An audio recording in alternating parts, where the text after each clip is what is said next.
¿Listo? ¿Listo? Amados hermanos y amigos que nos siguen en este medio de comunicación, vamos a ver el estudio de esta semana de la Biblia. Recordemos que agosto es el mes de la Biblia y como creyentes es algo importante que nosotros recordemos que la Biblia es nuestra regla única de fe y de culto. Por lo tanto, en este día tenemos el tema general, los beneficios que recibo al estudiar la palabra de Dios. Y el día de hoy es el tema particular, que este beneficio de estudiar la palabra de Dios provee instrucción para hacer buenas obras. Las obras buenas no salvan. La mayor parte de nuestras obras son malas. Dice la Escritura en los profetas que nuestras obras son como trapos de inmundicia y sobre todo cuando no hemos venido a Cristo. Por lo tanto, nosotros debemos ver las obras como un resultado de que nuestro corazón ha cambiado, de que ya pertenecemos a Cristo. Entonces, todo aquel que se llame cristiano debe hacer buenas obras. Vamos a ver qué nos dice la Escritura acerca de esto. Busquemos en nuestra Biblia el pasaje de 2 Timoteo, capítulo 3, versículos 14 al 17. Dice de la siguiente manera, voy a leer: Pero persiste tú en lo que has aprendido y te persuadiste, sabiendo de quién has aprendido y que desde la niñez has sabido las sagradas Escrituras, las cuales te pueden hacer sabio para la salud por la fe que es en Cristo Jesús. Toda Escritura es inspirada divinamente y útil para enseñar, para redarguir, para corregir, para instituir en justicia, para que el hombre de Dios sea perfecto, enteramente instruido para toda buena obra. Este es lo que el apóstol Pablo le escribe a su hijo en la fe, a su hijo que él instruyó, no que sea su hijo de sangre, sino él lo quería como a un hijo porque lo acompañó en todo su ministerio. Y entonces este joven Timoteo recibe la instrucción de un pastor viejo. La segunda epístola a Timoteo, el contexto es el siguiente, que es la última epístola que escribe Pablo, es la última, y con la cual, si ustedes leen el siguiente capítulo, el capítulo 4, es donde él se despide prácticamente de este mundo, porque vemos, dice el versículo 6, porque yo ya estoy para ser ofrecido. Es algo que nos causa tristeza si lo analizamos, porque él está a punto de recibir su sentencia, y la sentencia fue que él tenía que ser decapitado. El Imperio Romano lo veía como un enemigo y le cortó la cabeza. Esa es la historia, hermanos, y él dice antes de esto: porque yo ya estoy para ser ofrecido y el tiempo de mi partida está cercano. Entonces, estando Pablo en estas circunstancias, él le escribe la carta a Timoteo y entonces le hace ciertos señalamientos. Dice así la palabra de Dios en Hechos 16:1: Después llegó a Derbe y a Listra, y aquí estaba allí un discípulo llamado Timoteo, hijo de una mujer judía fiel, mas de padre griego. Su madre era judía de nacionalidad, y dice fiel, dice la palabra, quiere decir que su mamá seguía la fe en Jehová, la fe en el Dios vivo y verdadero. Pero dice, su padre era griego, su padre era gentil, por lo tanto su matrimonio de esta mujer era mixto. Entonces, cuando llega Pablo, lo encuentra a Timoteo y dice, lo circuncida. ¿Por causa de qué? Por causa de los judíos, porque no iba a ser bien visto que Pablo trajera como discípulo a un gentil. De esta manera, Timoteo se judaizó, aun cuando esto era algo contrario a la fe cristiana, pero tenía que hacerlo por amor a los judíos. Por eso dice la palabra de Dios, dice primeramente al judío primeramente y después al griego. Pablo tenía que predicarle a los judíos primeramente, porque si veía que le predicaba a los gentiles, los judíos se hubieran puesto celosos, hubieran dicho, no, eso que están enseñando es de gentiles, así que nosotros ya no oímos nada. Por eso Pablo tenía que recurrir a estos medios. Y entonces Timoteo, ya circuncidado, lo siguió en todo su ministerio. Pablo estaba dolido por haberse desprendido de Juan Marcos. Recordemos que la Escritura dice que en ese segundo viaje misionero, Juan Marcos no lo siguió. Se salió del grupo y se regresó a Judea. Y se fue, dice la Escritura, con otro de los apóstoles. Bueno, de esta manera, Pablo tenía un proyecto. Era enseñar a personas más jóvenes que él, porque él sabía que tarde o temprano él tenía que retirarse del ministerio, sea por muerte o sea por vejez. Él tenía que abandonar el ministerio. Y de esta manera dejaba ya a alguien más joven que siguiera con la estafeta. Ese era el proyecto de Pablo. Por eso cuando Juan Marcos, que era joven, dejó el ministerio, él se molestó, pero él encontró a Timoteo y siguió adelante con este propósito. Nosotros también debemos pensar de esa manera.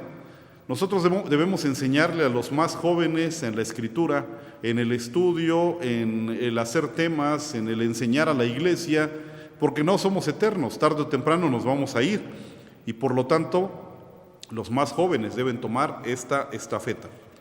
De ahí pues que el apóstol tenía este proyecto.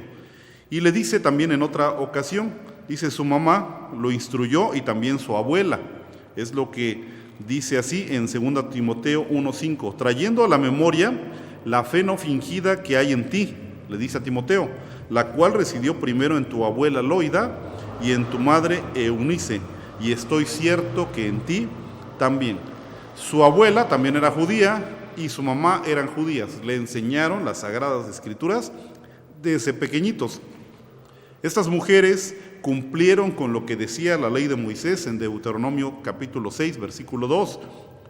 Dice que nosotros como padres y abuelos, fíjense, no solamente como padres, sino también como abuelos, debemos ver que nuestros hijos y nietos aprendan las Sagradas Escrituras. Hermanos amados, es una obligación de cada uno de nosotros el hacer esto, instruir a nuestros hijos y no para ahí, instruir a nuestros nietos. Así es que usted puede decir, no, ya mis hijos ya crecieron, ya mis hijos ya están grandes, ya no puedo yo enseñarles ni decirles nada. Bueno, es cierto, cuando ya los muchachos ya crecieron, no son adultos, toman sus decisiones, pero usted siga orando por ellos, siga diciéndoles, ve al templo, lee tu Biblia, haz oración, y yo hago oración por ti. Pero lo que sí nos permite la Escritura, disculpe, es que sí podemos enseñarle a nuestros nietos. Eso es una obligación de los abuelos también, aunque es directamente de los padres, pero los abuelos, si ven que los padres no enseñan, el abuelo tiene que entrar a enseñar. Y entonces, amados hermanos, de esta manera es como Timoteo recibe unas últimas palabras del apóstol Pablo. El primer punto que vamos a ver en esta ocasión es el tema, bueno, el subtema es advertencias. Advertencias. Pablo advierte a Timoteo de un problema. Primeramente, que no tome el camino de los hombres malos y engañadores. Como está hablando, es una epístola pastoral, le está escribiendo a Timoteo como un pastor. Y le dice que hay hombres que son engañadores. Vamos a ver qué dice 2 Timoteo 3:13. Mas los malos hombres y los engañadores irán de mal en peor, engañando y siendo engañados. Esas personas siguen sus corazones llenos de perversidad, llenos de concupiscencia. Nuestro Señor Jesucristo, cuando estuvo enseñándole a sus discípulos, dijo lo siguiente: mas decía que lo que del hombre sale, aquello que contamina al hombre, porque de dentro del corazón de los hombres salen, y aquí están lo que hacen los hombres malos: malos pensamientos, adulterios, fornicaciones, homicidios, hurtos, avaricias, maldades, engaño, desvergüenzas, ojo maligno, injurias, soberbia, insensatez. Todas estas maldades de dentro salen y contaminan al hombre, dice Marcos 7, 20 al 23. Y entonces estas malas personas son aquellas que no han recibido a Cristo como su Salvador, son aquellas que no se han arrepentido, son aquellas que su corazón no ha sido transformado por Dios. Todo esto que digo, cuando se transforma el corazón a Dios, es cuando viene uno a Cristo, arrepintiéndose de sus pecados y buscando la salvación en Jesucristo. Entonces Pablo vemos claramente que le dice a Timoteo acerca de estas advertencias. Son tres. Primera, irán de mal en peor. Es una espiral descendente. Las personas que se meten en las cosas malas van en una espiral descendente, es decir, como una resbaladilla en helicoidal, y van bajando y hasta, quién sabe hasta dónde llegan. En el fondo, ojalá hubiera fondo, pero en la maldad nunca termina. En esta semana acabé de leer un libro se llama El Traidor, de una periodista que se llama Anabel Hernández, y ella escribe acerca del asunto del narcotráfico en México. Menciona que el hijo de uno de los narcotraficantes más importantes, que es el Mayo Zambada, se le conoce como el Vicentillo, allá en el 2010 2009-2010 fue capturado, y él dice que él fue narcotraficante porque nació en un hogar de ese narcotraficante, su hijo. Y él dice que él no le gusta esa vida, que él quería dejar esa vida. Pero fíjense cómo lo dice, él quería escapar de esas circunstancias. Y bueno, buscando esa salida, finalmente dentro de todo eso lo atrapan y él va a dar a la cárcel, inclusive hasta Estados Unidos. Entonces, viendo todo lo que hacen esas personas, decimos, una maldad las lleva a otra, eso los lleva a mentiras, eso los lleva a sobornos, sus sobornos ya no los pueden sostener, tienen que buscar a más gente, y entonces es una cadena descendente, no puede parar esa cadena de maldades. Y así como en el narcotráfico, así también es en cada cosa, lo que leímos ahorita, algún adulterio, alguna fornicación, algún homicidio, todo eso, en lugar de llevarnos hacia arriba, nos lleva cada vez más hacia abajo y hacia abajo. Entonces dice el apóstol, irán de mal en peor. Y luego dice, engañando. Muchos toman el ministerio para ganar popularidad, respeto, prestigio, dinero, para ganar dinero sobre todo, para dañar a iglesias o personas, engañándolas y llevándolas, arrastrándolas hacia sus propias concupiscencias. Entonces, engañan a la gente. En nuestros días es abundante la cantidad de pastores, se hacen llamar pastores, ni siquiera fueron a un seminario. Se hacen llamar apóstoles, pero lo que no saben es que los apóstoles son los que únicamente registran la Escritura, ya no hay más, ya no aparecen más. Entonces, y la gente que les cree, la gente que se deja llevar por esas cosas, finalmente van de mal en peor. Y por último dice, siendo engañados. Es decir, no solamente engañan a otros, sino que ellos mismos son engañados. Tanto repiten las mentiras que se las creen. Ellos mismos caerán en sus propias mentiras. Satanás cayó en una mentira. Satanás pensó que podía ser igual a Dios, ser como Dios o ser Dios. Y también cree y tiene esta mentira en su cabeza, que él le va a ganar a Jesucristo. ¿Quién puede pensar eso? Es una mentira, simplemente. Bueno, entonces en la segunda parte de este mensaje vamos a ver lo siguiente. No solamente le advierte de los hombres malos, sino también Pablo le dice a Timoteo, persistencia. Esto, hermanos y amigos, es lo que nos falta casi en todo lo que hacemos, la persistencia. Dicen los deportistas, lo importante no es llegar, sino mantenerse. En la vida cristiana es algo muy similar. Entonces, por el contrario de lo que hacen los malos hombres, un verdadero creyente debe perseverar en el Señor, en las cosas de Dios. Así lo expuso Pablo a Timoteo. Dice 2 Timoteo 3:14, empero persiste tú en lo que has aprendido y te persuadiste, sabiendo de quién has aprendido. ¿De quién aprendió? Aprendió de su abuela. ¿De quién aprendió? Aprendió de su mamá. ¿De quién más? Aprendió del apóstol Pablo. Así que los creyentes debemos usar para nuestra vida este consejo de que en lo que hemos aprendido debemos estar, no solamente dice aprenderlo, sino dice persuadirnos. Es decir, convencernos como fieles creyentes. No solamente basta con que estudiemos y leemos, sino también debemos de persuadirnos. Miren, entre más lee uno la Biblia y entre más estudia uno, más se convence uno de las cosas. Hace poco comentaba en algún otro mensaje, vi un programa acerca de personas que se dedican a la geología y encontraron vestigios a nivel planetario, a nivel global, en donde dicen hay pruebas de que hubo un diluvio. Antes negaban, decían esto del diluvio son fantasías, son leyendas, son mitos. Pero ¿saben qué? Ahora los geólogos a nivel mundial reconocen que hubo un diluvio. Eso tiene poco que lo vi. Digo, ¿qué será que salió el programa hace unos 3 años, 4 años? Pero finalmente, hermanos, yo creo que la mayor parte de los creyentes estamos convencidos que la palabra de Dios es verdad y dijo que hubo un diluvio universal. Y ahora los modernos geólogos dicen es cierto. Pero mire usted hasta cuándo empiezan a reconocer ese tipo de cosas. Entonces, entre más leemos la Biblia y la estudiamos, más nos convencemos, más nos interesamos en ella y decimos es verdad. Verdaderamente solamente en Cristo hay paz, amados hermanos. Ve uno tantas cosas que hay en el mundo, tantas dificultades, enfermedades, pestilencias, guerras, explosiones. Esa explosión en Beirut de esta semana fue catastrófica, igual a una bomba atómica.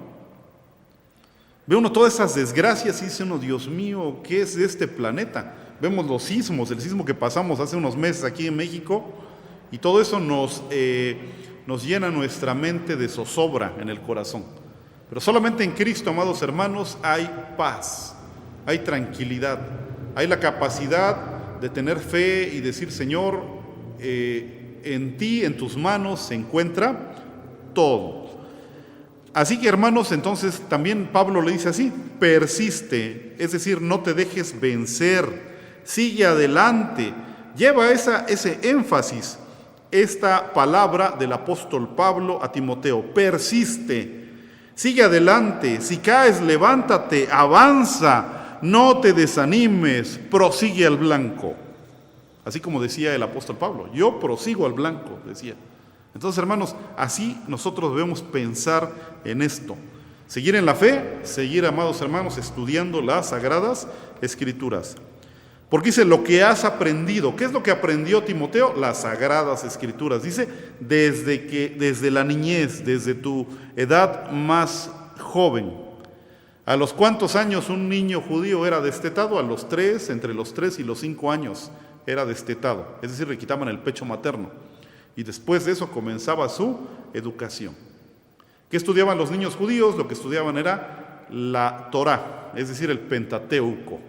Lo iban memorizando, los mejores lograban memorizar todos los 5 libros de Moisés cuando cumplían 12 o 13 años.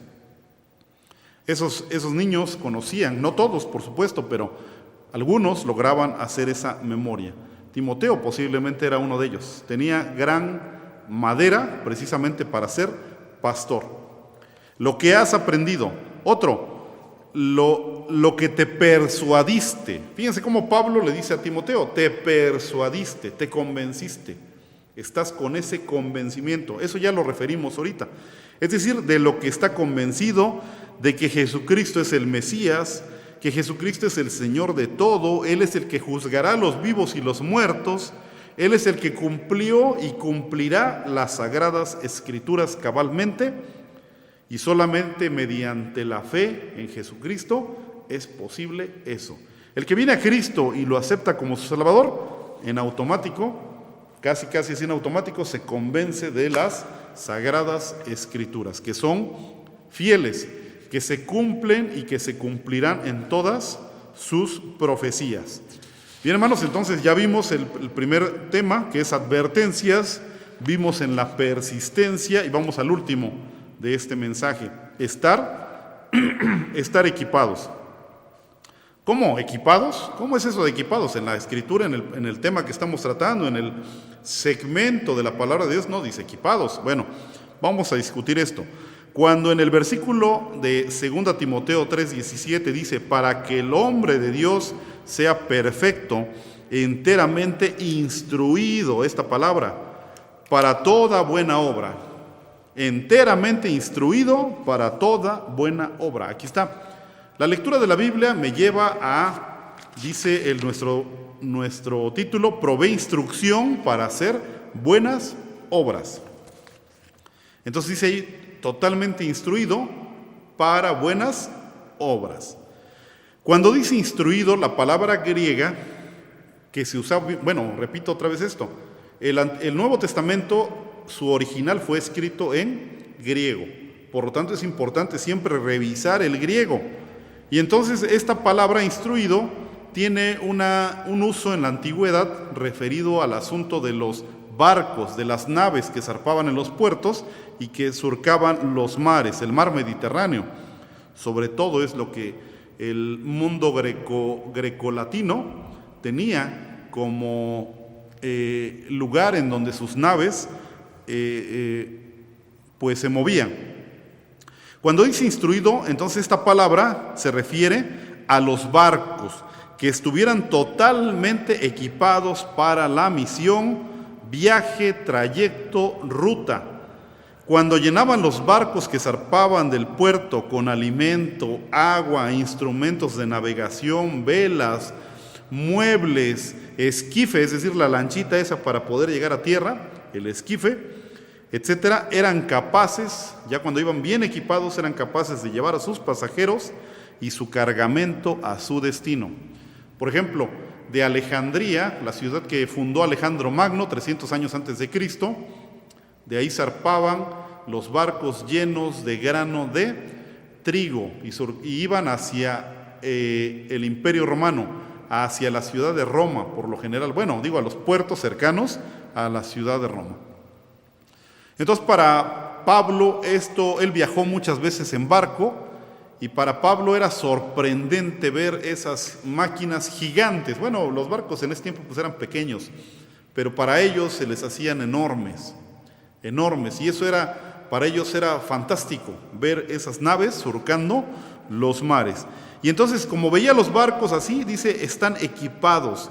Entonces, así pensaba Pablo en Timoteo, que estuviera bien equipado para su trayecto, viaje, misión, ruta de la predicación de la palabra de Dios.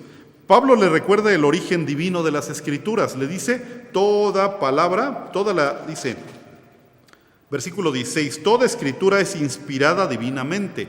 Inspirada, la palabra es teopneustos, palabra griega que significa la exhalación de Dios. Fíjese usted, es la exhalación de Dios, como si Dios la estuviera exhalando. Y como el ser humano la respira, entonces el ser humano se inspira en esa palabra divinamente inspirada, como dice aquí la Escritura. Toda Escritura es inspirada divinamente y útil. Vamos a ver ahorita para qué es útil. Entonces, eso significa precisamente que es la palabra divina.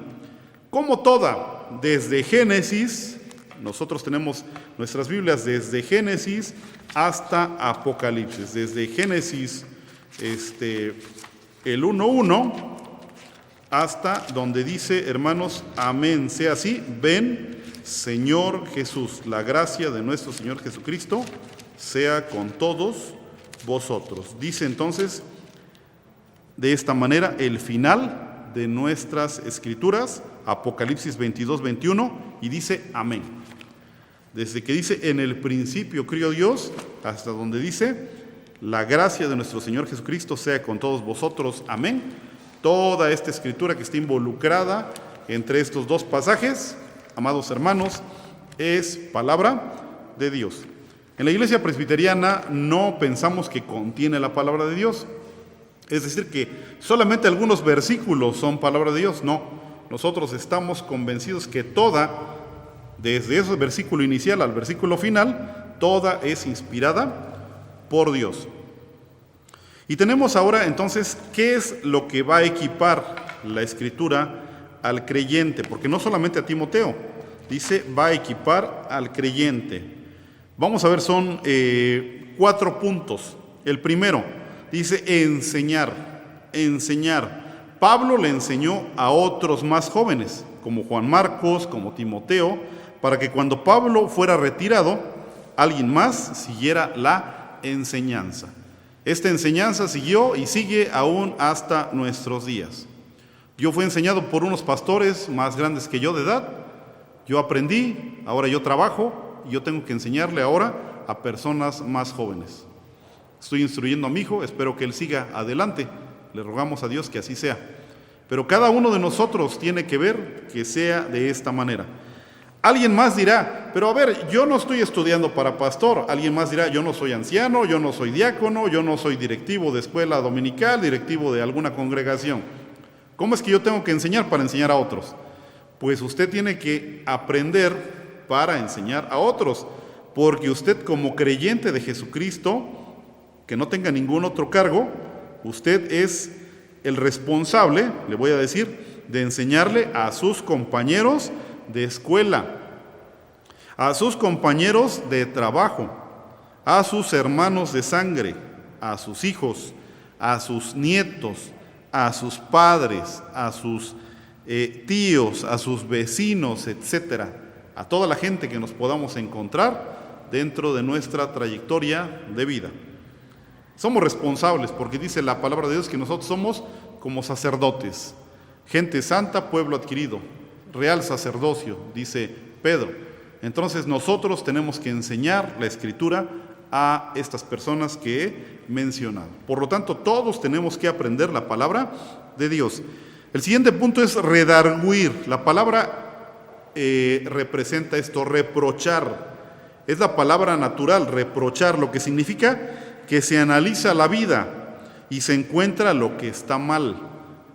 La Escritura no nos está criticando para destruirnos, nos critica para construirnos. Es una retroalimentación para vivir y hacer mejor las cosas que siguen adelante en nuestra vida. Eso es redarguir. Como decimos aquí en el pueblo, nos echan en cara, ¿no? Bueno, la Escritura nos echa en cara nuestro pecado.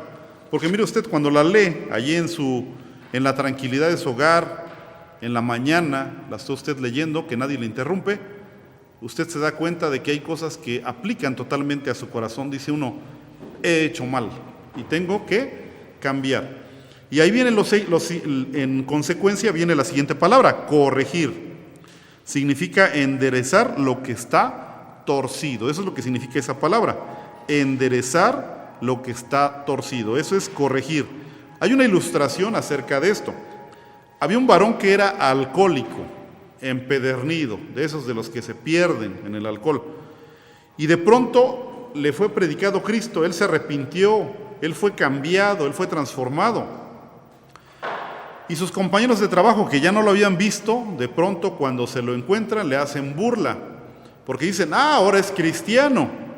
Y entonces le dicen, oye fulanito, ¿verdad que Cristo convirtió el agua en vino? Fíjense cómo se burlaban de él. ¿Verdad que Cristo convirtió el agua en vino? ¿Por qué le decían eso? Porque era una persona alcohólica. Entonces él pues se sintió mal por este reproche, esta burla, pero él la tomó a bien y mejor decidió testificarles. Les dijo a sus compañeros, no sé si convirtió Jesús el agua en vino, no he llegado a esa parte de la Escritura, pero sí te puedo decir una cosa, que Cristo convirtió el alcohol que había en mi vida en muebles, ropa y alimento saludable para mi esposa, mis hijos y para mí.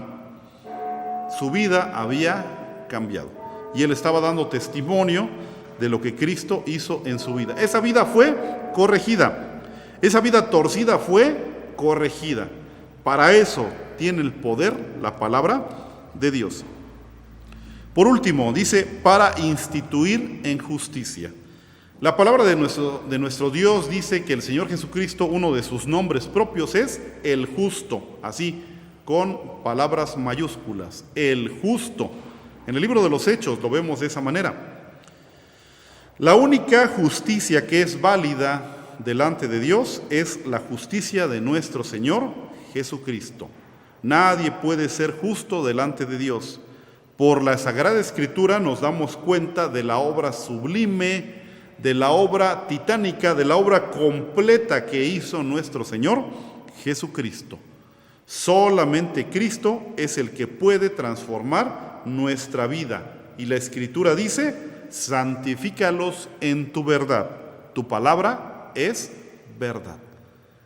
Dice la Escritura: sed santos como yo soy santo. Pero ¿cómo podemos ser santos? Dice la Escritura: santifícalos en tu verdad. Tu palabra es verdad. Invitamos pues a toda la iglesia, a todos los hermanos que nos escuchan, a nuestros amigos que nos conocen y que escuchan este mensaje. ¿Cómo puede usted cambiar y limpiar su vida? Leyendo la palabra de Dios. Yo siempre he hecho una recomendación para los nuevos creyentes y les digo: lee Lucas, primero el Evangelio según San Lucas, porque ahí viene desde el inicio cómo fue la anunciación de nuestro Señor Jesucristo, cómo nace. Ahí está la Navidad, cómo fue su ministerio. Y una vez que termine de leer Lucas, lea Hechos. Y cuando tiene usted ese panorama, entiende qué es el cristianismo y entiende qué es la iglesia.